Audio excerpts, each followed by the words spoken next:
मौसम सरमा में अक्सर लोग, आप लोगों को भी और मुझे भी शिकायत करते हुए नजर आते हैं कि तेजाबियत हो गई है, एसिडिटी हो गई है, बदहजमी या फिर गैस्ट्रो के मसाइल का हम शिकार हो गए। तो इन मसाइल की वजूहात क्या होती हैं और कैसे इनसे हम बच सकते हैं, इस पर आज हम बात करेंगे। हमारे साथ इस वक्त मौजूद है डॉक्टर कामरान शफीक है, गैस्ट्रोएंट्रोलॉजिस्ट हैं।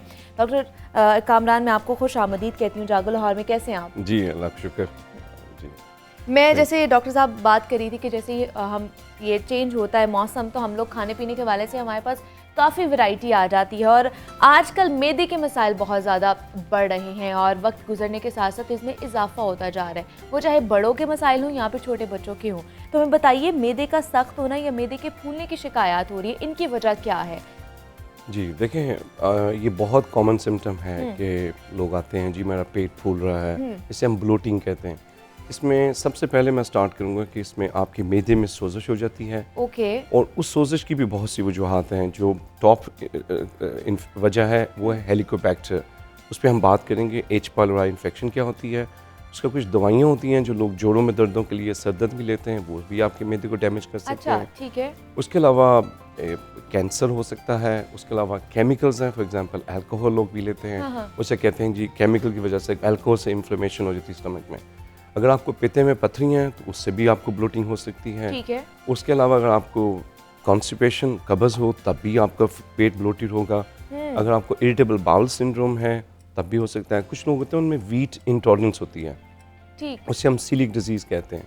उस जो लोग रोटी ब्रेड पास्ता खाते हैं उनका पेट फूल जाता है उसके बाद, तो उसके भी एक ब्लड टेस्ट है जो आप डायग्नोज कर सकते हैं उसके लिए। और अब मैं आता हूँ जो टॉप जो चीज़ हम अपने क्लिनिक्स में गैस्ट्रो में हमारे पास पेशेंट आते हैं फेस करते हैं, वो है हेलिकोबैक्टर इन्फेक्शन। बहुत कॉमन है। ठीक है। डेवलपिंग कंट्री में, पाकिस्तान जैसी कंट्री में 50 to 90% लोग इन्वॉल्व हो सकते हैं। तो ये इन्फेक्शन होती कैसे हैं? ये कंटेमिनेटेड पानी और खाने से होती है। सो हम जाते हैं, देखें होता ये कि जिस बंदे को इन्फेक्शन है, अगर 50 to 90% लोगों को इन्फेक्शन है, वो पखाने में निकल रहा है हेलिकोबैक्टर, वो जाता है टॉयलेट में, हाथ वॉश नहीं करता अच्छी तरह, आपके लिए बर्गर बनाता है, सैंडविच बनाता है, तो he will transmit the infection. इसी तरह वो अगर अक्सर देखा होगा आप शादी में भी, वो वेटर आते हैं, उन्होंने अंगूठे नान के ऊपर रखे होते हैं, बिल्कुल। तो विच इज़ वेरी अनहाइजेनिक, तो आपको इन्फेक्शन होगी। तो बहुत इंपॉर्टेंट है ये इन्फेक्शन। इसको हम एक पखाने का टेस्ट होता है, उससे टेस्ट कर सकते हैं जो 95% एक्यूरेट है। लेकिन जैसे हम मिडिल एज में जाते हैं, यही सिम्टम कैंसर की वजह से हो सकते हैं, तो we have to do endoscopy. हम कैमरा टेस्ट करते हैं, मैदे में जाते हैं, टिश्यू सैंपल लेते हैं, उसमें हेलिकोबैक्टर आ जाता है, और हम ये भी कह देते हैं जी आपको जो अल्सर सोजिश है उसमें कैंसर नहीं है, ठीक है। हमने कोई आपको कैंसर नहीं देखा। तो ये बहुत इंपॉर्टेंट है और बहुत कॉमन है। उसके अलावा जो बहुत पिछले दिनों हमारे पास बहुत से केसेस आए, फिश खाने के बाद लोग गैस्ट्रोएंटराइटिस, फूड पॉइजनिंग के साथ आए। तो उसमें भी ये है कि आई एम श्योर कि वो अनकुक थी या प्रॉपर्ली कुक नहीं थी। जो भी खाना देखें जिस पाइपिंग हॉट होता है, जब धुआं निकल रहा होता है, उसमें आपके सल्मोनेला, शिगेला, हेलिकोबैक्टर, फिर हमारे पाकिस्तान में आपने पीला यरकान सुना होगा, हेपेटाइटिस ए, हेपेटाइटिस ई, ये सारे के सारे इसी ज़मरे में आते हैं कि आपने एक ऐसी जगह से खाना खाया है जहाँ फूड हाइजीन प्रॉपर्ली नहीं रखा गया, स्पेशली अगर अनकुक्ड। अगर आप सैलेड खाते हैं, कोई भी चीज़ जो पाइपिंग हॉट नहीं है, आपको पता है सैंडविच और बर्गर्स भी they are not hot enough to kill the virus. इलाज क्या है फिर? अगर हम लोगों ने खानी है ये चीज़ें, ये खुराकें खानी ही हैं, तो फिर इसका इलाज क्या है? ये जो मैदे के मसाइल हैं, इनसे छुटकारा हासिल हो सकता है क्या? जी हो सकता है। मेरे ख्याल सबसे पहले हम सबको आदत डालनी चाहिए कि हम कहीं से भी अनकुक्ड चीज़ ना खाएं। ठीक है। प्रॉपर्ली कुक्ड हो, स्मॉल फ्रीक्वेंट हम खा सकते हैं, थोड़ा खाएं, स्नैक्स में खाएं, ताकि स्टमक को एकदम, क्योंकि जितना हम खाते जाते हैं हमारा स्टमक उतना बड़ा होता जाता है, और उसके बाद वो सिग्नल नहीं जाते ब्रेन को कि बस कर दो, अब मैंने खा लिया। तो वो जितना, अगर हमारे लाहौर के बहुत आपने देखे होंगे ओवरवेट, तो वो सिग्नल नहीं जाता। आप 2-2 किलो खाना खा लेते हैं, फिर भी ब्रेन कहता है अभी मैं एम्प्टी, स्टमक कहता है मैं एम्प्टी हूँ। तो एक तो ये कि हमें थोड़ा खाना चाहिए, फ्रीक्वेंटली खाना चाहिए, और प्रॉपर्ली कुक फूड खाना चाहिए। और क्या हम जो ग्रिल फूड खाते हैं और जो बॉइल्ड फूड अगर हम लोग खाएं, उसकी तरफ जाएं, तो क्या वो ज़्यादा निस्बतन बेहतर है? एब्सोल्युटली। आप जितना फैटी स्पाइसी फूड अवॉइड करेंगे, ठीक है, उतना बेहतर है आपके लिए। आप और सबसे इम्पोर्टेंट बात जो है, अभी हम अगले सेगमेंट में जाएंगे जब कॉन्स्टिपेशन को करेंगे, तो हमारे पास देखें we are what we eat. हम अपने स्टमक को, गट को जो हम देंगे वही हम नजर आएंगे। तो इट्स वेरी इंपॉर्टेंट कि हमारी फूड चॉइसेस बहुत अच्छी हों। And we are the role model अपने बच्चों के लिए। जब फॉर एग्जांपल मैं घर में जंक फूड मंगाता हूँ, खाता हूँ, तो मेरे बच्चे तो मैं नहीं कह सकता। हाँ. तो इट्स वेरी इंपॉर्टेंट। और हम कैसे, आपने कहा, इसके लिए देखें ब्लड टेस्ट होते हैं, स्टूल टेस्ट होता है, पास लोगों में कैमरा टेस्ट करना पड़ता है, तशखीस करके हम इसकी इफेक्टिव ट्रीटमेंट है। हेलिकोबैक्टर की ट्रीटमेंट 2 हफ्ते की है, 90% क्योर रेट है, आप बिल्कुल ठीक हो जाते हैं।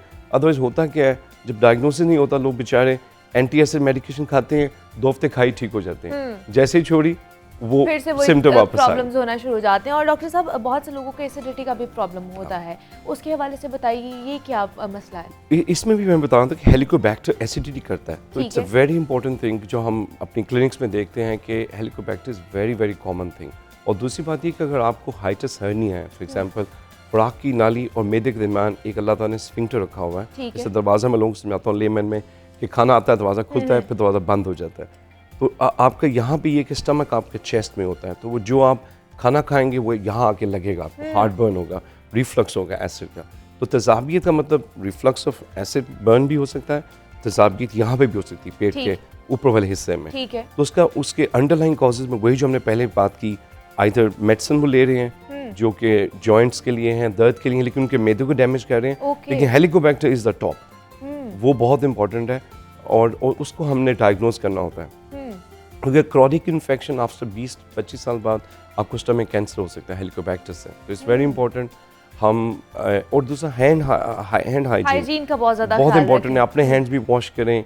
और जहाँ पे भी जाएं आप ऐसी हम सब ने बाहर खाना खाना होता है, ऐसी जगह पे जाएं जहाँ आपको पता हो कि यहाँ पे हाइजीन का बहुत ख्याल रखा जाता है और साफ सुथराई का बहुत ज़्यादा ख्याल रखा जाता है। दूसरा, जैसे आप बात करते हैं कॉन्स्टिपेशन के भी बहुत ज़्यादा मसले बढ़ते जा रहे हैं, इस हवाले से बताइए क्या क्या एहतियात हमें कर सकते हैं इससे बचने के लिए? बिल्कुल, देखें हमें चाहिए हम सबको कि हम 7 पोर्शन ऑफ फाइबर डेली लें, जिसमें फ्रूट है, वेजिटेबल्स हैं।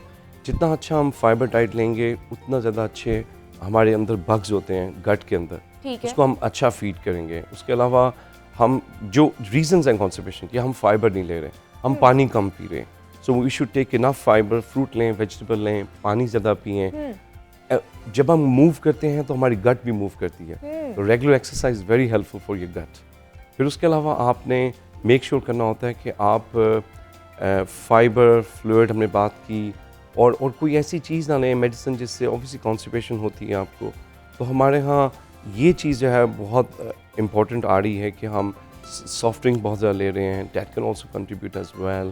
फास्ट फूड बहुत ज़्यादा खाना शुरू हो गए हम लोग इस वजह से, क्योंकि लो रेसिड्यू जो है ना, लो रेसिड्यू होगा वो हमेशा कॉन्स्टिपेशन करेगा। ठीक है। अब आप जब आपकी लो रेसिड्यू डाइट होगी, क्रॉनिक कॉन्स्टिपेशन से आपकी जो बहुत कॉमन है वेस्ट में, डायवर्टिकुलोसिस एक कंडीशन है जिसमें वो एक डेंट पड़ जाते हैं बड़ी आंत में।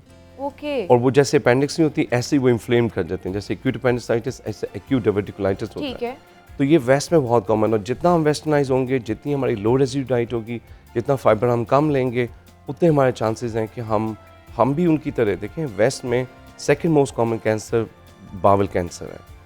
तो अगर हम यही वेस्टर्न डाइट रखेंगे, लो रेसिड्यू डाइट रखेंगे, कॉन्स्टिपेशन भी ज़्यादा होगी, हमारी डेंट भी पड़ेंगे बावल में, और उसके अलावा हमें बाल कैंसर के चांसेस भी होंगे। तो बेस्ट है कि हम अभी से बच्चों को बताएं, और ये बहुत कॉमन है। और दूसरा, टीन एज लड़कियों में वो इग्नोर करती हैं urge to defecate, it's very common. ये टीन एज में यूके में हम क्लिनिक्स में आते हैं, हमारे पास पेशेंट, तो ये होता है दे डोंट डेफिकेट, स्कूल का टॉयलेट है मैंने नहीं यूज़ करना, तो try to ignore the urge to defecate, that can also cause as well.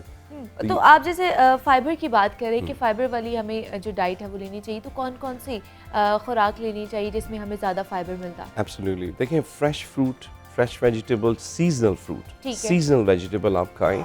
कुछ लोगों को याद रखना चाहिए आपको कि आप कुछ फूड ऐसे होंगे, कुछ लोगों के लिए वो इंटॉलरेंट, उनको ब्लोटिंग ज़्यादा होगी, तो वो मैं आपके लिए डिफरेंट है, मेरे लिए डिफरेंट होगा, तो मैं ये नहीं कह सकता। ओवरऑल हमें, और सबसे इम्पॉर्टेंट बात मैं आपके तवज्जो से कहना चाहूँगा कि जब लोग फाइबर लेते हैं तो थोड़ी सी फ्लेटस पास करनी पड़ती है, यू हैव टू कॉम्प्रोमाइज़।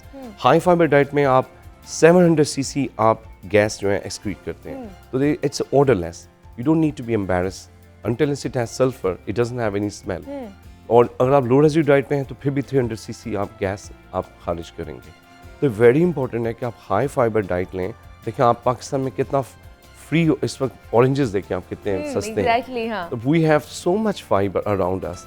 हमने चॉइस, देखें, बच्चों को आप अभी से अपनी चॉइस देंगे कि once they choose a good food they will be healthy. अभी हम देखें वेस्ट में क्या हो रहा है इस वक्त, जब मोस्ट नंबर 1 कॉज और liver transplantation is now non alcoholic fatty liver disease.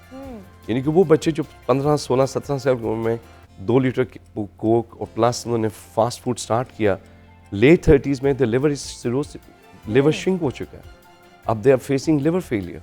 ठीक 40 से पहले they are getting liver transplantation because of मोटापा। और इस वक्त नंबर 1 जो people are making billions in bariatric surgery. बिल्कुल ऐसे ही है, और मतलब ये इसी वजह से हमारे जो प्रॉब्लम्स भी हैं वो भी बढ़ते जा रहे हैं।